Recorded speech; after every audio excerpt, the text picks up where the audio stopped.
네, 부자가 되는 대세 정보를 각 분야 전문가들에게 들어보는 시간, 부자 대세 시간입니다. 오늘은 우리자산운용 상품전략실의 이준석 실장과 함께하겠습니다. 시장님 어서 오십시오.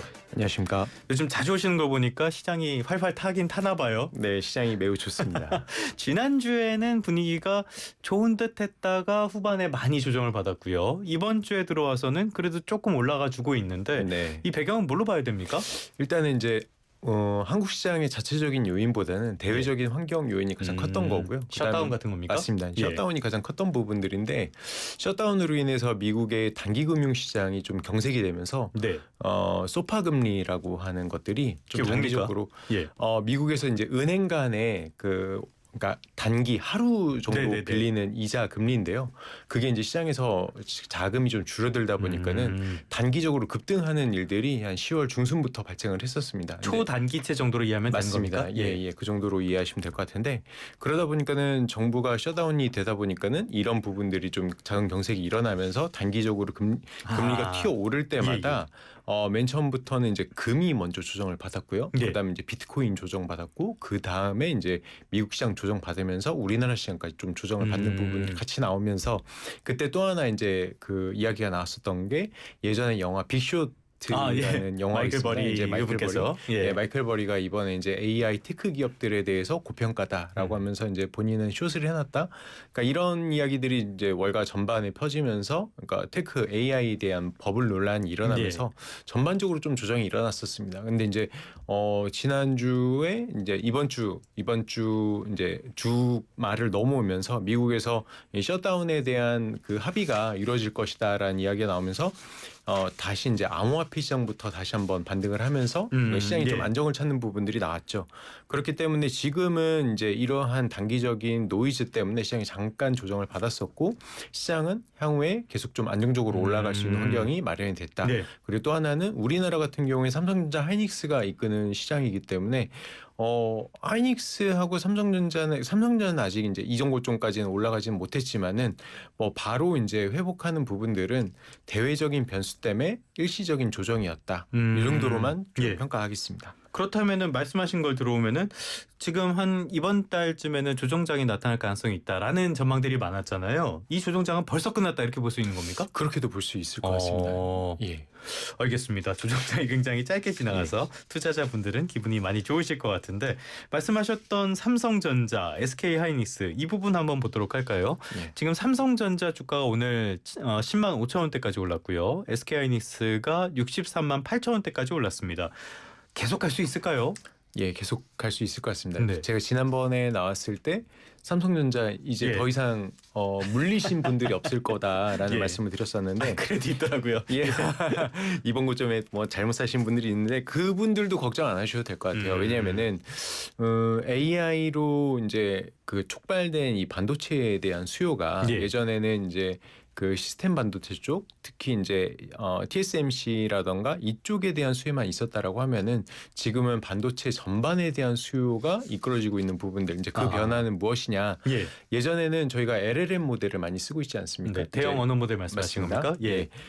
근데 그거를 학습하는 동안에는 이 AI 데이터 센터가 필요했었는데 거기에는 초고속 반도체들이 필요했었습니다. HBM GPU, HBM 이런 것들이 필요했었는데 이제는 이 추론 단계로 넘어가는 부분들이 시장이 더 크게 확인되고 있습니다. 이제 추론 시장에서 저희가 필요한 것들은 뭐냐면은 앞으로 자율주행이 이루어지고 그다음에 자율주행이 이루어질 때 그 순간순간적인 판단을 해야 되는 부분들에 대해서 추론이 일어나고 마찬가지로 로봇이라던가 이런 것들이 전부 다 추론의 영역으로 넘어가게 되어 있습니다. 그렇기 때문에 향후에 이 학습을 했었던 것보다 추론의 시장이 훨씬 더 많아지게 되고 그러한 부분들이 이제 과거 전통 디램이라고 했었던 DDR5, DDR6, 그다음에 낸드와 같은 쪽의 수요를 크게 일으키는 부분들이 우리나라 반도체도 이제는 그 경기에 민감하게 경기가 좋아지면은 주가가 올랐다가 경기가 안 좋아지면 주가가 빠지는 이러한 그 시클리컬이 아니라 지속적으로 성장하는 주식으로 변모했다. 있다라는 게 시장의 평가입니다. 네. 그렇기 때문에 지금은 하이닉스는 우리나라 레포트 중에 가장 고가로 나온 게 이제 100만 원이었는데요. 예. 제가 그 리포트 나오기 전에 타 방송에 나가서 100만 원 먼저 말씀드렸었는데 진행자분들께서 엄청 깜짝 놀라시더라고요. 근데 이제 그 100만 원 이상으로 볼 수 있는 요인은 아까 말씀드렸다시피 엄청난 수요, 그다음에 네. 밸류에이션에 대한 재평가. 그렇다라고 하면은 만약에 내년도에도 이제 그런 이슈는 있을 겁니다. AI 버블에 대한 논란들이 계속 있으면서 100만 원까지 가긴 갈 텐데 그 안에서 조정이 나오다가 가다. 근데 저는 개인적으로 한 150만 원 정도까지도 충분히 가능하다. 네네네. 그리고 삼성전자는 지금 이제 10만 원인데 삼성전자는 조금 더 다른 매력들이 있죠. 이번에 젠슨왕이 와서 이제 깐부치킨 회동도 했었는데 네네네. 삼성전자는 지금 또 추가적으로 사업하는 부분들 중에 팹리스가 지금 테슬라라던가 여타 이제 그 반도체 기업들이 팹리스 쪽으로 좀 수주를 주고 있는 부분들, 이게 이제 삼성전자의 동력을 올리는 부분들도 있고, 또 하나는 삼성전자는 로봇이 있습니다. 로봇을 이제 GPU를 받아서 이거를 이제 학습하게 된다라고 하면은 여기 데이터 센터가 추가적으로 더 들어가는 부분들, 이런 것까지 다 연결고리를 생각한다라고 하면은 삼성전자도 내년도까지는 충분히 업사이드가 많이 남아 있다, 이렇게 좀 보고 있습니다. 알겠습니다. 이 AI라는 게 개발할 때는 엄청 고사양이 필요하지만 운용할 때는 적당한 사양이 대규모로 필요하다, 이렇게 이해하면 되는 건가요? 맞습니다. 알겠습니다. 그렇게 되면은 수요는 계속 이어질 것 같고요. 저희가 조금 전에도 살펴봤던 이슈인데 배당소득 분리과세 이거 최고세율을 낮추는 방안, 정부 여당이 일단 이야기를 하고 있어요. 이것도 어제 보니까 우리 시장에 영향을 꽤 많이 주는 것 같던데 어떤 섹터들에 영향을 갑니까? 일단은 아까도 말씀 주셨다시피 은행, 증권, 지주사, 요게 이제 첫 번째일 것 같고요. 그다음에 최근에 이제 S-오일이라던가 전통 정유주 같은 경우에도 이제 고배당, 원래도 이제 전통적인 고배당 주식이었기 때문에 이런 기업들이 수혜를 받을 수 있을 게 첫 번째일 것 같고요. 그렇기 때문에 이러한 고배당주에 대한 포트폴리오를 가져가는 부분들도 저는 반드시 필요하다고 생각을 하고 있고, 그다음에 25%는 제가 볼 때는 거의 확정적이다라고 생각을 하고 있습니다. 이번 정부에서 코스피 5,000 이상을 만들겠다라는 게 정부의 방침이기 때문에 이런 방향은 이제 되돌릴 수 없다라고 저는 생각을 하고 있고요.